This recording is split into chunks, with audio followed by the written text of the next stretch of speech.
আজ শুক্রবার, বরকতের দিন, রহমতের দিন, জুম্মার দিন। প্রতি শুক্রবার মুসলমানদের জন্য আল্লাহর পক্ষ থেকে বিশেষ উপহার জুম্মার নামাজ।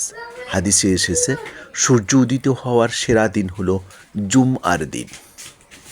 জুমার দিনে 1 ঘন্টা আছে যে সময়ে মানুষ আল্লাহর কাছে যা চাইবে আল্লাহ তা কবুল করবেন। তাই আজকের দিনটা শুধু রুটিন নয়, ইবাদতের সেরা সময়।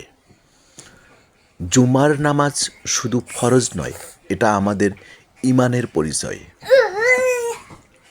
ঘরের কাজ, ব্যবসা সব বাদ দিয়ে আল্লাহর ঘরে জড়ো হওয়ার আহ্বান। জুমার নামাজ জামাতে পড়লে আল্লাহ গুনাহ মাফ করেন, বরকত বাড়ান এবং জীবনে দেন শান্তি। চলুন আজ জুম্মার নামাজ যথাযথভাবে আদায় করি। আসুন দুনিয়া ও আখিরাতের সাফল্যর পথে হাঁটি।